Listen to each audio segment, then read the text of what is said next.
WL Sports, where we review all the best sports clips from around the country. Now, you're probably wondering, why should I watch over here instead of over there? Because over there, they don't care about what you have to say. They say this all the time. They talk down to us. They think we're just a bunch of clowns on YouTube, Twitter. But I think it's the opposite. I think we know exactly what we're talking about. So I read every single comment. So if you think what I'm saying is the most ridiculous thing you've ever heard, let me know in the comments below. If you think what I'm saying is the most amazing thing, then definitely please let me know. Either way, let's get into some discussions, let's get into some fights, but ultimately, let's just have some fun.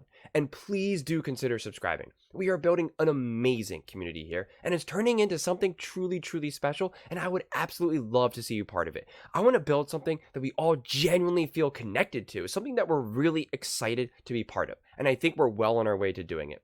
So without further ado, let's get to it. We're watching a clip from The Herd with Colin Cowherd, talking about basketball actually right now. We're going to have to start to transition into basketball, so hopefully you guys are all basketball fans as well as the NFL.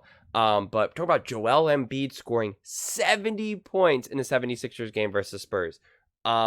This was a crazy game. I don't know if you guys saw it. I saw the tail end of it. I didn't get to see the whole thing, but it was pretty wild. So I'm curious to see what he has to say with regards to this. So I'll let him go, and then I'll kind of give my my feedback.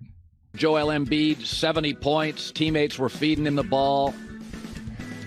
He was hungry. He was hot, and they were feeding him. Embiid's a great player, MVP. We've talked about the league and how it's changing and getting larger and more international.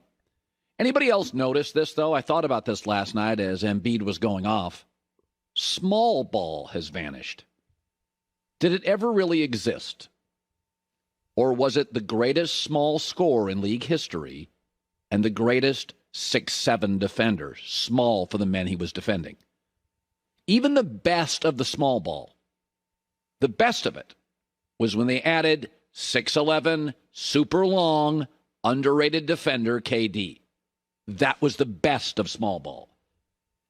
We're 5 years past small ball at its peak. The league is owned, dominated by Giannis and Jokic and Embiid. The Celtics got better noticeably. What could it be? They added Porzingis. Okay, I got to stop this real fast. I watch a lot of Colin Cowherd, and so I've been seeing it. And he's called out the Sixers, and understandably so, over the years, because he said that the Sixers kept drafting big, strong, big guys during a time when everyone was getting smaller and faster. And he was calling out the Sixers for this, saying they did everything wrong, and look what they did. It didn't work, while other teams were getting smaller and faster and all this. And he was praising small ball and the geniuses of the Golden State Warriors.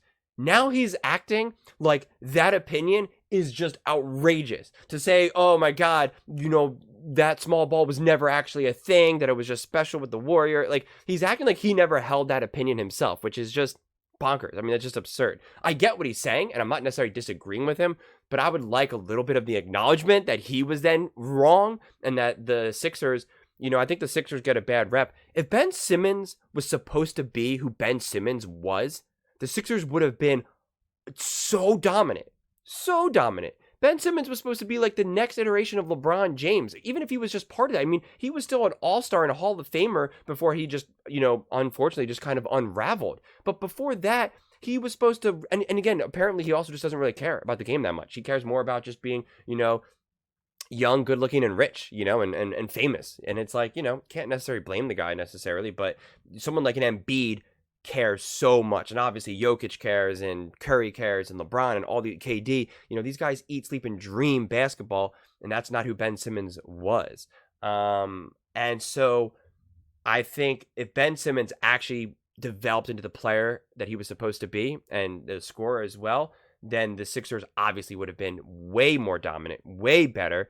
And that's not necessarily an issue of the process. That was just Ben Simmons didn't end up being who Ben Simmons was. That's like, what if Draymond Green didn't end up being who Draymond Green was? I don't know how successful the Warriors are.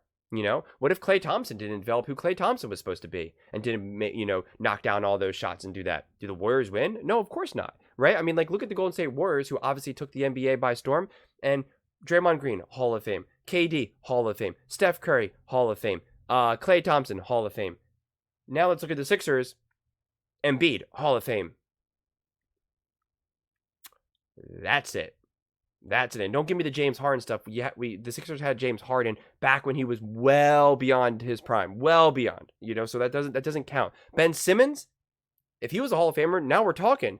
Ben Simmons, as of right now, is like he's not even an All-Star, let alone a Hall of Famer. I don't even know what Ben Simmons is doing right now. I mean, is he even regularly playing? I mean, I really don't. I thought this year was supposed to be his comeback, and I've heard nothing of him. So yeah, think about it. The top team in the West: Karl Anthony Towns, Rudy Gobert, two bigs, Minnesota. Even the top scoring point guards: 6'7.5" Luka, 6'6" SGA. People convince themselves size didn't matter. You convince yourself that. Michael's the outlier. You convinced I grew up with Kareem and Wilt. What about Magic? He had Wilt. What about Kobe? He had Shaq. What about Tony Parker's MVP year? He had Duncan, the better player. There was the Isaiah Thomas Pistons, known for physicality. Rodman, Mahorn, Lambeer tackling people. Well, there were the Chauncey Billups Pistons with Ben Wallace, a badass, and Rasheed Wallace. Steph is the first Finals MVP, little guy, point guard in 16 years. Did small ball ever really exist, or was it two historically unique players? The greatest small scorer in league history, Steph Curry, and the greatest smaller defender, considering who he defends, Draymond Green. Look at the copycats of small. Well, and so I think that's a fair point. Like, so to be clear, when I was kind of calling out Colin, it's not to say that this conclusion isn't correct. It's just that he's like saying people convinced themselves that small ball, that size didn't matter. He was a big proponent pushing that narrative. So he was helping convincing people of that narrative. But I do understand his point and agree with what he's, concluding, that the small ball worked because of the unique talents and skills, obviously, and of Steph Curry, of Draymond Green, of Klay Thompson, of KD. Like those things matter. And I know I'm sure people are going to come in there and try to probably maybe throw out, Draymond Green, but Draymond Green is elite. He was elite, and you're not winning those championships without him. So I think it's, we look at exceptions to the rule and we try to make them the rule themselves. And you just can't do that, right? Like we always compare people. And I was just talking to someone in the comments, I think last night about this. They were saying, we can't keep comparing all these players to say like Tom Brady or Patrick Mahomes. It's like, how is that fair? And I agree, right? People are comparing, say, Brock Purdy to Patrick Mahomes or Tom Brady. And it's just like, what are we talking about here? That's like such an unfair comparison. And I think that's kind of the thing where it's like, you're looking at arguably one of the greatest. And again, whether you think the Warriors were the greatest team ever, it's definitely one of the greatest. And you just can't necessarily use that as a blueprint, because unless you have one of the greatest three-point shooters, and unless you have one of the greatest smaller defenders, unless you have one of the greatest get-a-point bucket guys, KD, unless you have essentially the second or third greatest shooter in Klay Thompson, it's like, well, then you're not going to be able to repeat that. You're not going to be able to do that. You had teams like maybe, Portland Trailblazers, fail miserably. The Houston Rockets try it, fail miserably. I think even then, as the time went on, you even had Oklahoma City, try it and fail. Like it just wasn't working. And I think the problem with small ball also not working right now, it's a shame, because now that we have these dominant bigs right now, and the Golden State Warriors were dominating in a time when you didn't have the Embiids and the Jokic's like truly in their prime, like ready to go, let's go. They were kind of just like entering the league and, developing into who they are. It would be interesting to see, because now you could say, well, it doesn't work, but they're older. They're tired. They don't shoot as well, the Warriors. They don't run as well. Draymond Green is older. Klay, Steph, they're all older. So you can't expect them to do what they were able to do in the past. And it would be really interesting to see, say, the 2016 Warriors, 2017 Warriors, 2018 Warriors, whatever, go up against Embiid, go up against Jokic. Like, I would love to see that, to see how, who does win that matchup. It would definitely be pretty interesting. Ball. Blazers, about that backcourt. Zippo. Blazers. Houston, Zippo. Houston. Wall and Beal in D.C., Zippo. Will be led by Trae Young, a big nothing burger. people tried to copy something that didn't exist. They didn't have Steph. They didn't have Draymond. The NBA now is clearly international and led by bigs. Even the dominant scoring point guards are big. Kobe had Shaq. Parker had Duncan. Michael's the outlier. In terms of dominance, he's 6'6.5", that sort of small. It's like mobile quarterbacks in the NFL. We love them. But the Ravens' ascension is really built on the growth of Lamar Jackson in the pocket. Don't confuse the greatest small scorer in league history, Steph Curry, and the greatest small-ish defender in Draymond Green for anything more than a fad. The fidget spinner. Couldn't take our eyes off it for a few years. Vanished. Nobody cares.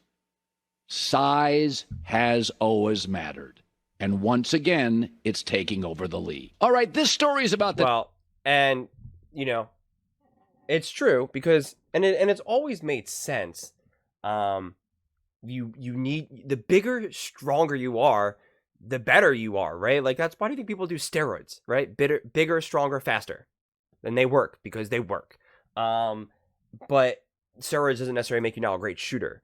And so, again, that's what made the Golden State Warriors so special was obviously their shooting and their speed to a large degree and their ball movement and their passing. It wasn't just that they just heaved up threes because that's essentially what the Rockets tried to do and it didn't work, right? Their whole thing was like, well, we're just going to shoot high volume threes. It's like, well, that can only get you so far, especially when you run up against the juggernaut of the Golden State Warriors. So, and I think also the reason why that game took everyone by storm, the Golden State Warriors like style of play, was because it was also, right, this is why why Steph got so famous and so popular. A part of it was because people felt more relatable to him, right? Like you felt like you could mimic him, right? And that's what they said, you know, everyone playing basketball now is like shooting threes, stuff like that. You could see yourself in Clay, or keep saying Clay, well, Clay too, in Steph, but you can't see yourself in LeBron, right? You don't see yourself as Shaq. And no one sees himself as like a 7-footer and just this like dominant physical freak of nature, right? You can teach an old lady how to like make threes, but you can't teach an old lady to back someone up and slam dunk, right? Like it doesn't work like that. And so I think that's also where so much of the excitement came from, because then it kind of opened up the doors to this idea of like anyone can play. Anyone can, you know, at this point now it's like anyone can make the NBA. When I was growing up, the feeling was unless you are at least like 6'5", 6'6", you're not going to make the NBA. And in fact, when I was balling and playing basketball most competitively, every level that I got to, I just got smaller and everyone else got bigger. And yes, obviously there's exception to the rules, AI and things like that, but those are exceptions. Those are so unique that even like LeBron James looked up to AI and was like, oh my God, you are amazing and incredible. So it's not the norm. But again, it was one of those things where when I was progressing through my basketball career, it was like, wow, everyone's getting bigger and I'm not, and I'm still pretty big. I'm, you know, like I'm not small. I'm over 6 feet tall, 6'1", 6'2", depending on who's measuring me. So in everyday life, like I'm tall, you know, I'm, you know, I'm good in that regard.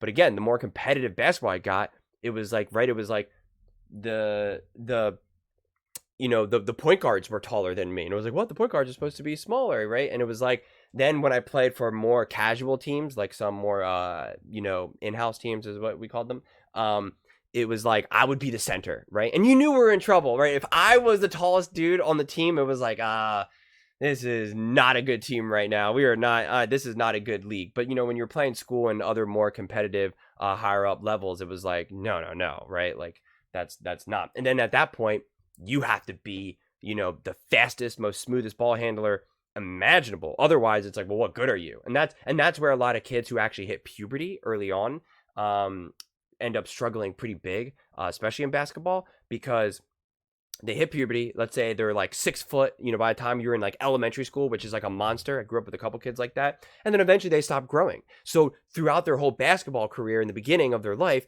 they're just like, they're the ones that are playing centers and big. And so they're not really learning the other skill sets that would. and so everyone catches up to them. I grew up with a couple kids who again were monsters, and then we all caught up to them, and then like they were no longer monsters, and then now they were no longer tall enough to even be these bona fide centers, you know. And it was just like, oh, like, are you kidding me? That you just grew faster than everyone else, and so it really impacts your game development. So, you know, but I think it's interesting because he didn't really talk about Embiid scoring 70 points, probably because it's just like a regular season thing. But yeah, I mean, I think basketball is in a pretty interesting place right now and a pretty exciting place. But it's also different now, you know, having all these international stars, having all these taller players. I think it makes it slightly less buzz oriented. And I think also for a long time, or within at least the last couple of years, the NBA was really holding on to LeBron James, Steph Curry, KD, you know, the stars that really were the stars in the last, you know, 10 plus years.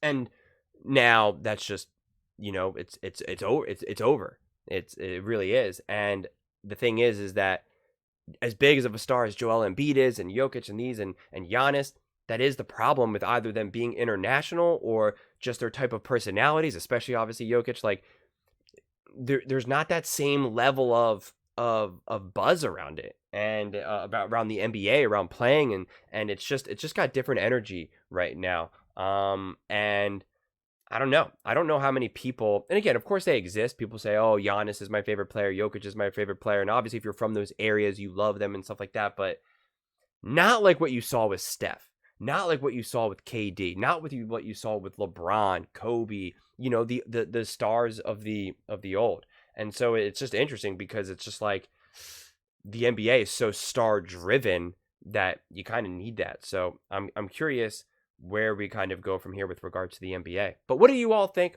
I would absolutely love to hear your thoughts. This is actually, I think, only like my second basketball video, but I'm definitely going to be doing way more NBA videos, especially as soon as the NFL is over. So we can definitely get into the NBA because I do love it, and it's always perfect because the Super Bowl ends and then we pretty much slowly slide into really competitive basketball. And once the playoffs hit and stuff like that, or the final 5 games or so of the NBA start to get really exciting, and even the play-in tournament and all that has become pretty fun and awesome to watch. So I'm excited to get into that with you all as well. But please don't forget to subscribe. As I said, we are building an amazing community here, and I would truly love to see you part of it. And please don't forget to hit the like button. It really helps the visibility and the algorithm. Thank you so much, and see you next time.